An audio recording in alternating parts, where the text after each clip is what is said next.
Yo, what's up mga kaibigan? Nandito na tayo magkwentuhan. Another off game para kay Stephen Curry. Matapos na magtala ng 2 points sa first half, nagtapos nga siya na may 10 points, 5 rebounds and 8 assists on 2 of 13 shooting sa field at 2 of 9 shooting sa 3-point line. Napapadalas na nga ang off game ni Curry mga kaibigan. Nakuha din nga ng Indiana Pacers ang kanilang ikalimang sunod na panalo sa score na 111-105.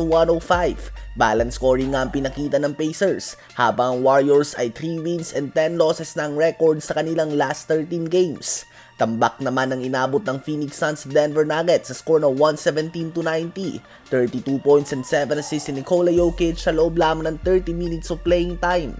Gumawa naman si LeBron ng 28 points, 11 rebounds and 11 assists on 10 of 16 shooting sa field. Subalit nagbintis ang kanyang game-tying 3-point shot, kaya naman nakuha ng Detroit Pistons ang 114-111 win. Kahit na nagtala si Wemby ng 26 points, 9 rebounds, 4 assists and 8 blocks, at kahit na napatalsik si Joel Embiid sa game na ito, nakuha pa din nga ng Philadelphia 76ers ang panalo laban sa San Antonio Spurs sa score na 111-106. 32 points, 10 rebounds, 8 assists and 3 steals si Tyrese Maxey. 19 points, 9 rebounds, 4 assists si Paul George on 37% shooting sa field. At 17 points, 4 steals naman si Yabusele. Sa game na ito ay napatalsik na nga si Andre Drummond. Subalit pinabalik pa nga siya sa game na ito nang makita na nag-flop lang pala si Wemby. Habang si Embiid naman ay uminig nga ang ulo sa game na ito sa babaeng official dahil ng kanyang pagkakapatalsik sa second quarter. Ayon sa mga fans, dahil sa malambot na tawagan na ito, kaya naman bumabagsak na ang ratings ng NBA ngayon. Tinalo naman ng Orlando Magic na walang Wagner Brothers at Paolo Banchero ang Boston Celtics na walang Jason Tatum sa score na 108-104. Nagtala si Jaylen Brown ng 35 points and 9 rebounds, ngunit hindi nga yan sapat. Talo na naman ng Minnesota Timberwolves laban sa Atlanta Hawks sa score na 117-104.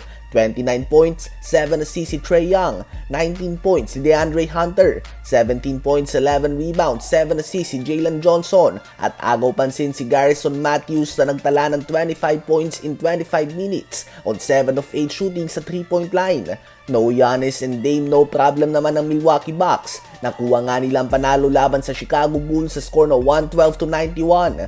21 points, 5 rebounds and 5 assists si Chris Middleton, 21 points si Brook Lopez, at 19 points, 13 rebounds and 6 assists naman si Bobby Portis. Sigawan naman ng mga fans sa 360 layup ni Ja Morant, subalit na kumpleto nga ng Clippers ang comeback at nakuha ang 114-110 win. 29 points si Norman Powell, 20 points, 20 rebounds on 58% shooting sa field si Ivica Zubac, at 21 points, 8 rebounds and 9 assists naman si James Harden. Nagtala naman si Luka Doncic ng 27 points, 7 rebounds and 7 assists sa kanyang pagbabalik. Tinambakan nga ng Dallas Mavericks sa Portland Trailblazers sa score na 132-108. 23 points din si Daniel Gafford at 20 points si Kyrie Irving. Nagliyab naman si Shai Gilgeous-Alexander. Binigyan niya nga ang Washington Wizards ng 41 points, 9 rebounds, 3 assists, 3 steals and 3 blocks on 56% shooting sa field sa 123-105 win ng OKC Thunder.